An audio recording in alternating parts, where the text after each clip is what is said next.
गांव की तंग गलियों में एक छोटा सा घर था जिसकी दीवारें मिट्टी की थीं और छप्पर घास फूस का। यह घर सुजाता का था, एक गरीब परिवार की बेटी जिसके सपने आसमान को छू रहे थे। सुजाता बचपन से ही पढ़ाई में तेज थी, लेकिन गरीबी के कारण उसकी शिक्षा अक्सर बाधित हो जाती थी। फिर भी वह हार नहीं मानती थी। उसका सपना था कि वह बड़ी होकर एक आईएएस अधिकारी बने और अपने परिवार की हालत सुधारे। सुजाता के पिता रामू मजदूरी का काम करते थे। अमित एक अमीर परिवार का लड़का था जिसकी नौकरी शहर में थी। उसे सुजाता से प्यार हुआ था, लेकिन सुजाता के नजर में बस आईएएस बनने का सपना था, इसलिए सुजाता शादी के बारे में सोचती भी नहीं थी। अमित ने सुजाता को पहली बार तब देखा था जब वह गांव में छुट्टियां मनाने के लिए आया था। सुजाता उस समय अपने घर के सामने बैठकर किताबें पढ़ रही थी। उसकी आंखों में एक अलग ही चमक थी जो अमित को आकर्षित कर गई। अमित ने सोचा, यह लड़की सिर्फ गरीबी में जी रही है, लेकिन इसके सपने बहुत बड़े हैं। अमित ने सुजाता से बात करने की कोशिश की, लेकिन सुजाता हमेशा पढ़ाई में व्यस्त रहती थी। अमित ने उसकी मेहनत और लगन को देखकर उससे प्यार करना शुरू कर दिया। वह चाहता था कि सुजाता उसके साथ रहे और उसके सपनों को पूरा करे। एक दिन अमित और उसकी माँ शादी की बात करने सुजाता के घर आते हैं। अरे मालकिन जी, आप यहाँ? अगर कोई काम होता तो मुझे बुलाया होता, मैं घर पर आ जाता। आपने क्यों तकलीफ ली? अरे नहीं नहीं, मैं यहाँ अपने ही काम से आई हूँ। ये मेरा बेटा अमित है और उसे तुम्हारी बेटी सुजाता पसंद आई है। अगर आपको कोई एतराज ना हो तो हम अमित और सुजाता की शादी की बात को आगे बढ़ा सकते हैं। सुजाता के पिता की आंख में आंसू आ जाते हैं। कैसी बात कर रही है मालकिन? गरीब के घर इतना बड़ा रिश्ता? मेरी बेटी के तो भाग ही खुल गए। चल देख, मालकिन आई है, थोड़ी देर बैठ ले उन लोगों के पास। सुजाता, तुमको अमित पसंद तो है ना? कैसी बात कर रही है मालकिन? बोलिए, कब करवानी है शादी? शादी का नाम सुनते ही सुजाता वहां से चली जाती है। अमित भी उसके पीछे जाता है। क्या बात है सुजाता, मैं तुम्हें पसंद नहीं हूँ या तुम कहीं और शादी करना चाहती हो? अगर ऐसी कोई बात है तो मुझे यहीं बता दो, कोई बात नहीं। सुजाता को अमित की बातें अच्छी लगती थीं, लेकिन उसका ध्यान सिर्फ पढ़ाई पर था। वह जानती थी कि उसके परिवार की हालत ठीक नहीं है और उसे ही उन्हें संभालना है। सुजाता ने अमित से कहा, मैं शादी नहीं करना चाहती, मुझे पढ़ाई करनी है और आईएएस बनना है। अरे, तो तुम शादी के बाद भी अपनी पढ़ाई पूरी कर सकती हो। मैं कहाँ तुम्हें मना कर रहा हूँ। क्या सच में मैं शादी के बाद पढ़ सकती हूँ? सुजाता, मैं तुम्हें तुम्हारे सपनों को पूरा करने में तुम्हारी मदद करूंगा। शादी के बाद तुम मेरे साथ शहर जाओगी, पढ़ाई करोगी और मैं हमेशा तुम्हारे साथ रहूंगा। सुजाता ने अमित की बात मान ली और उसने शादी के लिए हाँ बोला। कुछ ही दिनों में उनकी शादी हो गई। शादी होते ही सुजाता बैंगलोर जाने के सपने देखने लगती है। अमित, हम बैंगलोर कब जा रहे हैं? हाँ, मैं आज ही माँ से बात करता हूँ और टिकट भी बुक कर देता हूँ। अमित अपनी माँ से बात करता है। माँ, मैं सोच रहा था कल मैं और सुजाता बैंगलोर के लिए निकलते हैं। मेरी ऑफिस की छुट्टी भी पूरी हो गई है। अरे, तुम इतनी जल्दी बहू को क्यों लेकर जा रहे हो? तुम्हारा ऑफिस है तो तुम जाओ ना। उसे थोड़े दिन यही रहने दो, थोड़े दिन यहाँ रहेगी तो हमारी सेवा भी करेगी। सुजाता, तुम कुछ दिन माँ के पास रहो, मैं बाद में तुम्हें लेने आ जाऊंगा। अरे नहीं नहीं, मुझे 24 तारीख के पहले यूपीएससी का फॉर्म भरना है। 2 दिन में उसकी लास्ट डेट है। अमित, ये बहू क्या बोल रही है? कौन सी एग्जाम, क्या फॉर्म, ये क्या बोले जा रही है? माँ, सुजाता को अफसर बनना है और उसी एग्जाम के बारे में ये बात कर रही है। सविता अमित का हाथ पकड़कर उसे अपने कमरे में ले जाती है। अमित, तुम्हें उसे आगे पढ़ाने की क्या जरूरत है? कल वो अफसर बनेगी और बाद में उसने तुम्हें छोड़ दिया तो? माँ, सुजाता ऐसी लड़की नहीं है। मैं उसे जानता हूँ, और पढ़ने में क्या बुराई है माँ? जैसा तुम्हें ठीक लगे। माँ, सुजाता की पढ़ाई और उसकी एग्जाम होने के बाद में उसे कुछ दिन गांव भेज दूंगा, लेकिन अभी उसका मेरे साथ आना जरूरी है। जैसा तुम्हें ठीक लगे। अमित सुजाता को लेकर बैंगलोर चला जाता है। वाओ, कितना बड़ा शहर है। कैसा लगा तुम्हें ये शहर? बहुत ही सुंदर है। तुम्हें पता है यहाँ यूपीएससी का सेंटर भी है। क्या? मुझे भी लेकर चलो ना। मुझे यूपीएससी सेंटर देखना है। मुझे आज ही देखना है।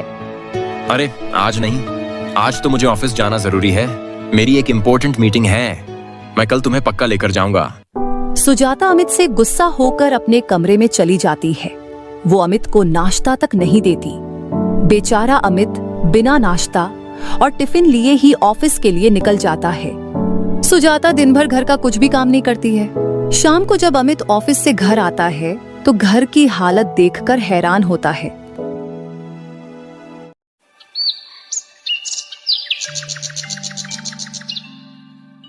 सुजाता दिन भर घर का कुछ भी काम नहीं करती है। शाम को जब अमित ऑफिस से घर आता है तो घर की हालत देखकर हैरान होता है। ये क्या सुजाता, तुमने घर साफ क्यों नहीं किया? क्या कर रही थी दिन भर? चलो अब गर्मा गर्म चाय लेकर आओ मेरे लिए, बहुत थक गया हूँ। तुम्हें चाहिए तो तुम खुद बनाकर पियो। तुम मुझे यूपीएससी सेंटर दिखाने तो नहीं लेकर गए। मैं कुछ काम नहीं करने वाली। ऐसा बोलकर सुजाता अपने कमरे में चली जाती है। अमित भी उसकी बात सुनकर हैरान हो जाता है। दूसरे दिन ऑफिस से छुट्टी लेकर अमित सुजाता को यूपीएससी सेंटर दिखाने ले जाता है और उसका फॉर्म भी भरवाता है। तो कलेक्टर साहिबा, अब तो खुश हो ना? कलेक्टर बनकर मुझे भूल तो ना जाओगी? तुम भी ना? कैसी बात कर रहे हो? तुम ही तो मेरी प्रेरणा हो। तुमने मेरा साथ ना दिया होता तो मैं उसी गांव में सड़ रही होती। तुम पढ़ोगी तो तुम्हारे साथ मेरा और मेरे परिवार का नाम भी आगे बढ़ेगा। हमारे गांव का नाम भी रोशन होगा। तुम बस अब अपनी पढ़ाई पर ध्यान दो। उसी दिन से सुजाता दिन भर सिर्फ पढ़ती रहती थी और घर का सारा काम बेचारा अमित अकेले करता था।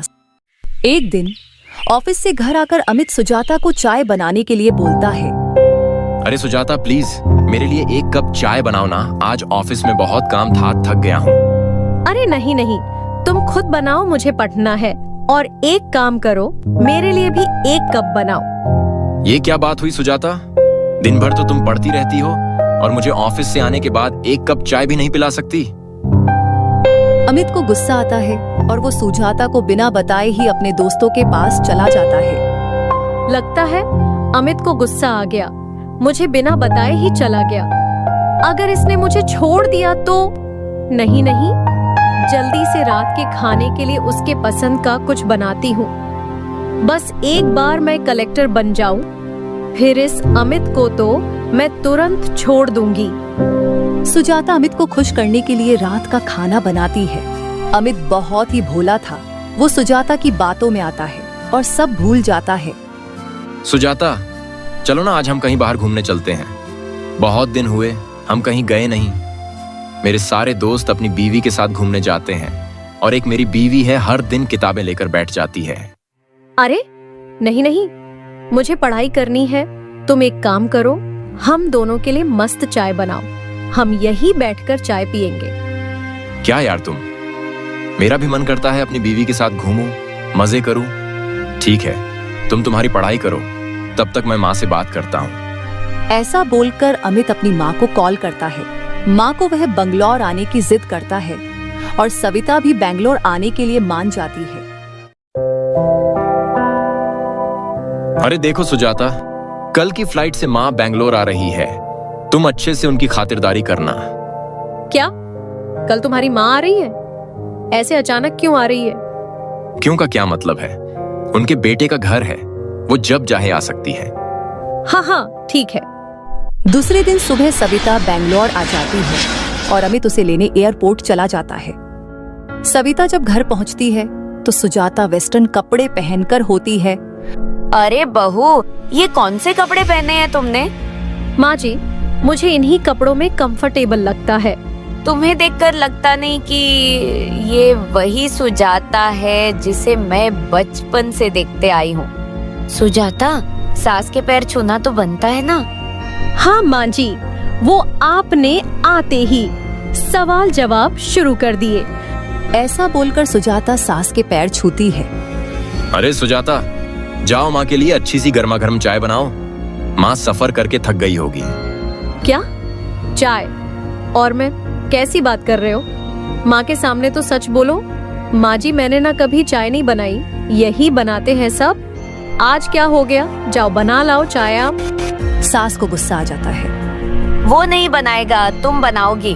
और हाँ, अब मैं यहीं रहूंगी हमेशा के लिए। तो रहिए ना, कौन मना कर रहा है? माँ आप बैठिए, मैं चाय लाता हूँ। नहीं, तू बैठ, मैं पिलाती हूँ। और हाँ, यहाँ कोई अच्छी सी नौकरानी दे जिसे हम घर पर काम के लिए रख सके। नौकरानी? क्यों? हम लोगों के घर नौकर नहीं रखे जाते। नौकर नहीं रख सकते क्योंकि तुम लोग हम लोगों के घर नौकर थे। बाकी यह मेरा घर है, यहाँ नौकर चाकर काम करेंगे, समझी? सुजाता सास से डर जाती है। उसे लगता है कि वो भी तो कभी नौकरानी रही थी, तो कहीं फिर से राजेश को कोई नौकरानी पसंद आ गई तो। अब वो दिखावा करना शुरू कर देती है। अगली सुबह। अरे वाह, क्या बात है, तुम कब उठी? वो मैं सोई ही कहाँ थी, रात भर पढ़ाई, फिर माँ जी के लिए नाश्ता बना रही थी। वैसे साड़ी कैसे लग रही है मेरी? बहुत सुंदर सुजाता, मैं हमेशा से ऐसी ही बीवी चाहता था। माँ तुमको पढ़ाने के पक्ष में नहीं थी, लेकिन मैंने हाँ किया था। देखो माँ जब तक यहाँ है, उनकी इज्जत करो, उनका ख्याल रखो। लेकिन वो तो बोल रही है कि वो हमेशा के लिए रहेंगी। राजेश, हम लोगों की प्राइवेसी का भी थोड़ा ख्याल रखना चाहिए ना उनको। देखो, मेरे माँ पापा तो कभी आते नहीं। तुम अपनी माँ को बोलो ना, वो यहाँ ना रहे। मैं वादा करती हूँ, मैं तुम्हारा अच्छे से ख्याल रखूंगी। अरे प्लीज ऐसा मत बोलो, मैं बात करता हूँ माँ से, लेकिन कुछ दिन तो तुम ऐसी रहो। सुजाता अब सास के पसंद का खाना बनाती, उनके पैर दबाती और कायदे के कपड़े भी पहनती।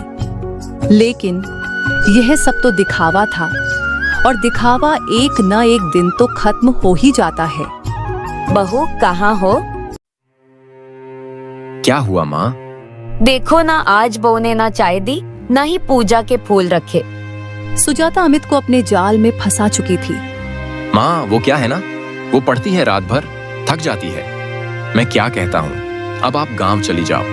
अब तो वो ठीक भी हो गई है। कल को कुछ बात होगी तो मैं आपको बता दूंगा। ठीक है बेटा, वैसे मैंने भी देख लिया है कि बहू सुधर गई है।